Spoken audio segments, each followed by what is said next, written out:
ہم وہ لوگ ہیں پاکستان بنانے کے لیے لاکھوں جانیں مسلمانوں کی کلمہ گوؤں کی گئیں اور ہزاروں عصمتیں لوٹیں، اور نہ معلوم کتنی مسلمان لڑکیاں اور عورتیں جو ہے رہ گئی پھر بھی ہمیشہ ہی سکھوں کے پاس، اور وہ آئی نہیں پاکستان اس اسلام کے نام پر۔ اور کیا کیا ہے ہم نے؟ 46 برس ہو گئے، اس کہاں اسلام ہوا؟ لہذا اس سے بڑی مجرم قوم عربوں کے بعد ہم یہ کہہ سکتے ہیں ہمارا عام آدمی قرآن نہیں پڑھتا، قرآن جانتا نہیں، ٹھیک ہے، اپلی ہے کچھ نہ کچھ، اس اعتبار سے ان کے بعد نمبر ہمارا ہے، لیکن باقی پوری دنیا کے مسلمانوں سے بڑھ کر مجرم ہم۔ اور ہم اصل میں نہ صرف یہ کہ خود اپنے حصے کے مجرم ہیں، بھارت کے مسلمانوں کا بھی سارا وبال ہماری گردن پر ہے۔ آج میں چاہتا ہوں کہ اس کو آپ اچھی طرح نوٹ کر لیں۔ بھارت کے مسلمانوں نے، جسے آپ فرض کفایہ کہتے ہیں، نماز جنازہ فرض کفایہ، چند لوگوں نے بھی کسی مسلمان کی نماز پڑھ لی تو سب کی طرف سے ادا ہوگی، کسی نے بھی نہیں پڑھی تو سب مجرم ہو جائیں گے، بستی کے سب لوگ مجرم ہوں گے۔ بھارت کے مسلمانوں نے فرض کفایہ ادا کیا جب پاکستان بنوا دیا آپ کو، اور اس کی قیمت آج بھی وہ دے رہے ہیں، کھلے نعرے لگ رہے ہیں مسلمان کے 2 استھان، پاکستان یا قبرستان، تیسرا کوئی جگہ نہیں۔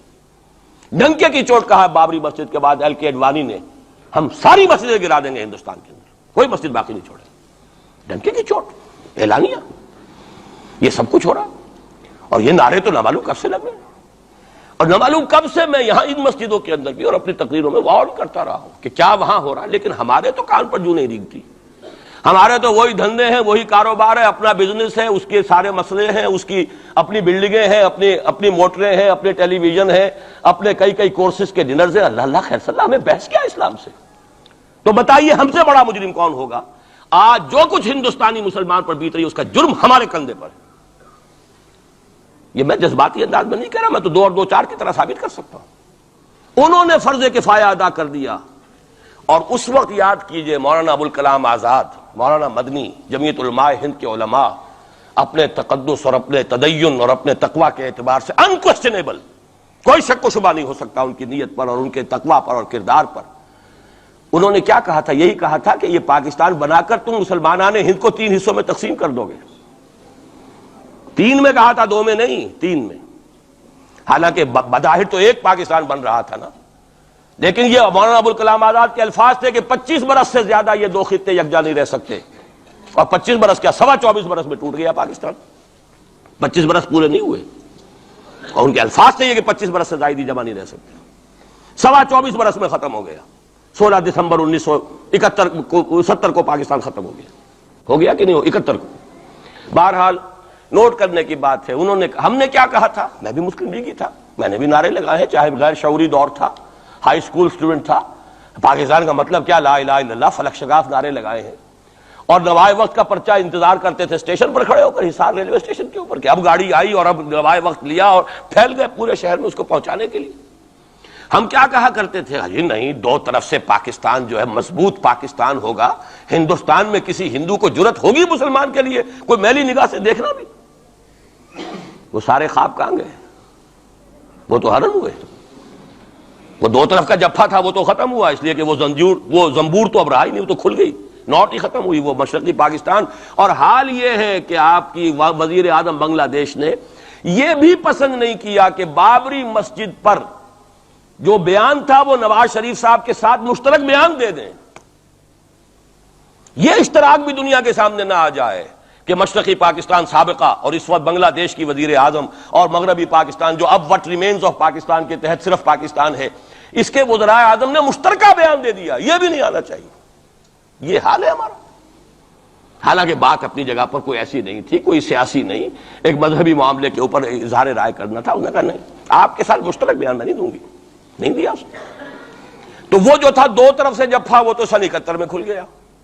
جو ہمارا حال ہے وہ تو ہونا ہی تھا، یہ ملک بنا اسلام کے نام پر، اس کا استحکام ہو سکتا تھا تو صرف اسلام کی بنیاد پر ہو سکتا تھا، اسلام سے غداری کی، لہذا یہاں تو اب قومیتیں ہیں، یہاں تو اب ایتھنک اور ریجنل اور نہ معلوم کس قسم کی اور لنگوسٹک جو ہے نیشنلٹیز ہیں، نیشنلزمز ہیں، وہ جو ایک امت ایک وقت میں بن گئی تھی، ایک قوم، مسلم قوم ہندو کے مقابلے کے لیے، وہ تو ختم ہوئی۔ اور حال کیا ہو گیا ہے؟ اس سے پہلے بھی کبھی کبھی ہندو مسلم فسادات ہوتے تھے، کیا سندھ سے مسلمان نہیں پہنچ جاتا تھا وہاں ریلیف کے لیے؟ کیا پنجاب سے اور سرحد سے مسلمان نہیں جاتے تھے؟ بہار نہیں گئے تھے؟ کیا کانپور کی مسجد شہید ہوئی تھی 1915 میں تو پوری ہندوستان سے مسلمان نہیں پہنچ گئے؟ آپ کیا کر رہے ہیں؟ مندر گرا دیے، یہاں بڑی بہادری کا کام کیا، مندر گرا دیے، شرم سے ڈوب مرنے کا مقام ہے۔ یہاں بھی گویا کہ ہم اپنے عمل سے اسلام کی مخالفت کر رہے ہیں۔ اسلام تو اجازت نہیں دیتا، آپ کسی اور کے جرم کی سزا کسی اور شخص کو نہیں دے سکتے۔ ہمارے پاس تو یہ سیکریٹ ٹرسٹ ہیں، یہ لوگ ذمہ وہ اپنے آپ کو منواتے نہیں، لیکن ہمارے تصور سے، اسلام کے تصور سے ذمہ ہیں۔ ان کی جان، مال، عزت، آبرو، ان کی عبادت گاہوں کی حفاظت کا ذمہ ہے ہمارا۔ ایک بڑی بہادری کی ہے، ذرا سوچئے تو صحیح کیا دنیا نے سوچا ہوگا، اور نتیجہ کیا نکلا؟ اگر کسی درجے میں بھی بابری مسجد کی شہادت پر کوئی دنیا میں کوئی رائے عامہ ہو سکتی تھی، کوئی ہندوستان کے خلاف، ختم ہو گئی۔ جو انہوں نے کیا 10 گنا تم نے کر لیا۔ انہوں نے ایک مسجد گرائی ہے، تم نے اتنے 100 کہتے ہیں، پتہ نہیں، مجھے تو معلوم نہیں 100 گرائے کتنے گرائے ہیں، بہرحال جتنے مندر تھے تم نے گرا دیے۔ فرق کیا ہے؟ ایک کردار ہے تمہارا، ایک ہی تمہارا اخلاق ہے، ایک ہی تمہارا معیار ہے، کوئی فرق ہی نہیں۔ بلکہ وہاں تو کم سے کم یہ تو رہا ہے، دنیا کی آنکھوں میں دھول ڈالنے کے لیے کم سے کم یہ کہ فورن منسٹری جو ہے اس نے ڈیزائن کیا، ہم نے مان لیا جی ہم نہیں کر سکے، ہم مجبور ہیں، حالانکہ سب ان کی اجازت سے ہوا ہے، بلکہ ان کی ملی بھگت سے ہوا ہے۔ لیکن یہ کہ کلیان سنگھ نے فوراً استعفیٰ دے دیا، منسٹری ختم۔ پھر وہ بھارت کی مرکزی حکومت نے اور بھی پارٹیز کو بھی بین کر دیا، اور اس کے بعد یہ ہے کہ انہوں نے حکومتیں بھی 3 اور صوبوں کی توڑ دی۔ وہ تو سرخرو ہو گئے پوری دنیا کی جو رائے عامہ ہے، ہم اس کے سوا کیا کر سکتے ہیں؟ ہمارا ایک دستور ہے، دستور میں جو بھی صوبائی حکومت ہوتی ہے اس کی اجازت کے بغیر ہم فوج بھیج نہیں سکتے۔ وہاں پہ صوبائی حکومت تھی، اس نے ہمیں یقین دہانی کرائی تھی، سپریم کورٹ کو بھی یقین دہانی کرا دی تھی کہ مسجد کو کچھ نہیں ہوگا، تو ہم تو اس کے اوپر ڈیپینڈ کر رہے تھے۔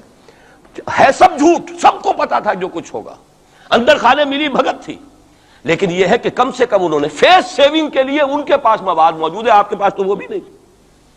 آپ کے تو اخبارات نے لکھا ہے کہ کارپوریشنز کے ٹریکٹرز جو ہیں گئے ہیں گرانے کے لیے، اور وزراء جو ہیں، ایک وزیر کا نادر پرویز کا تو نام آیا ہے، اخبار میں خبر تھی، ہم نے بھی پڑھی تھی، فوٹو بھی دیکھا تھا کہ وہ خود ہاتھ میں پھاوڑا لے کر جو ہے وہ منظر گرانے کے لیے چلے۔ یہ جو صورتحال ہے جان لیجئے، اس وقت میں آپ کو بتانا چاہتا ہوں ہندوستان کے مسلمان پر تو جو قیامت بیت رہی ہے بیت رہی ہے۔ میں نے اپنا ایک تاثر کچھ عرصے پہلے یہاں شاید بیان کیا تھا، رہا ہے میرا تاثر، اور وہ ہے اصل میں وہ لاسٹ سپر جو ہے انجیل میں جس کا تذکرہ ہے حضرت مسیح علیہ السلام نے جو آخری کھانا رفع سماوی سے قبل کھایا ہے اس باغ میں جہاں روپوش تھے اپنے حواریین کے ساتھ۔ تو اس میں یہ الفاظ آئے ہیں، میں نہیں جانتا صحیح ہیں غلط ہیں، وہ ایک علیحدہ بات ہے، کہ آپ نے وہ روٹی توڑی اور کہا کھاؤ، eat and this is my flesh, یہ میرا گوشت ہے، کھاؤ۔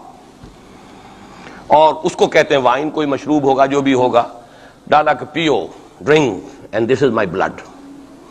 میرا احساس ہمیشہ یہ رہا ہے، اس کے بعد کچھ ماند پڑ گیا، جب یہاں مسلمان نے یہاں مارا ہے اور کچلا ہے اور زندہ آگ میں جلایا ہے، پھر بات ختم ہو گئی، میرے دل کے اوپر سے وہ احساس ختم ہو گئے۔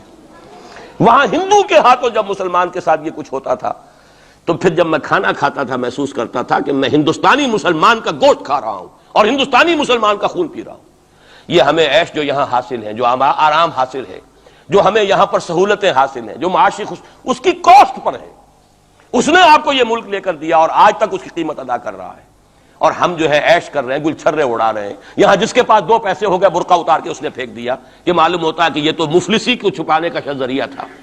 4 پیسے ہوں، اچھے کپڑے پہنے ہوئے ہوں، میک اپ صحیح کیا ہوا ہو، تو پھر برقعے کی کیا ضرورت ہے؟ اور میں نے شاید سنا ہے آپ کو، مجھ سے تو چند لڑکیوں نے یہ الفاظ کہے باقاعدہ۔ میں جب پریکٹس کرتا تھا لاہور میں کرشن نگر میں، تو ایک گھرانے کی، اور مجھے معلوم ہوا کہ ان کے والد انتہائی نیک تہجد گزار، کئی لڑکیاں تھیں بہنیں، ایک ہی تقریباً عمر 200 سے 1.5 سال کی، کبھی وہ آتی تھی کلینک میں میرے تو برقعے سمیت، کبھی آ رہے ہیں تو بغیر برقعے کے۔ تو میں نے پوچھا یہ کیا تماشا ہے آپ لوگوں کا، کبھی بغیر برقعے کے کبھی برقعے سمیت۔ صاف جواب دیا، میں ان کے الفاظ کوٹ اینڈ کوٹ میں ان کے الفاظ کوٹ کر رہا ہوں، ڈاکٹر صاحب جب ہمیں کوئی میک اپ کرنے کا، کپڑے بدلنے کا موقع نہیں ملتا تو ہم برقع پہن لیتے ہیں، اور جب ہمیں موقع ملتا پھر ہم برقع کائے کو پہنیں۔ تو گویا کہ اس کو چھپانے کا ذریعہ برقع ہے کہ کپڑے میلے ہیں، میک اپ نہیں کیا تو لہذا برقع پہن لیا جائے۔ یہ ہے حال پاکستان میں اسلام کا جو ہم نے بنایا ہے۔ تو میں جو کچھ دیکھ رہا ہوں وہ یہ ہے کہ ہندوستان میں تو قیامت، اب وہاں جو آفیشیل فگرز ہیں 1000 1200 کتنے ہیں، لیکن کم سے کم 10,000 آدمی، اور اب یہ چین ہے فسادات کی۔ کل کے اخبار میں احمد آباد کی تھی، کبھی کہیں ہے کبھی کہیں ہے. اور واقعہ یہ ہے کہ تبصرے یہ ہو رہے ہیں کہ ہندو فنڈامنٹلزم از آن دی رائز.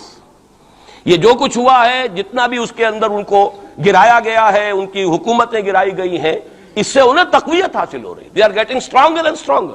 کانگریس کے لیے اب اپنی جو ہے جان بچانی مشکل ہے، اور اس وقت سب سے بڑا ان کے لیے جو ہو گیا وہ یہ ہے کہ وہ کمیونسٹوں کی سپورٹ کے بغیر چل نہیں سکتے. اور کمیونسٹ جو ہے وہ ان کی جو اس وقت وہ امریکہ کے زیر اثر جو اپنی اکنامک پالیسیز چینج کر رہے ہیں اس کا ساتھ دینے کو تیار نہیں. تو یہ ڈائلیما ہے. جبکہ ادھر جو ہے وہ بالکل جو ہندو ذہن ہے وہاں کا ریوائولسٹ ذہن وہ پوری طریقے سے قائم. تو اب اس وقت میں اس کے حوالے سے عرض کر رہا ہوں کہ ہندوستان اور پھر پاکستان کو علیحدہ نہ سمجھیے، اس لیے کہ ہندوستان کو اگر انہوں نے مسلمانوں سے یا اسلام سے خالی کرا لیا تو پھر ان کے بعد ان کا ٹارگٹ جو ہے پاکستان تو ہے ہی ہے. ہم تو ان کے ٹارگٹ نمبر 1 ہے. ذہناً انہوں نے کبھی پاکستان کو تسلیم نہیں کیا.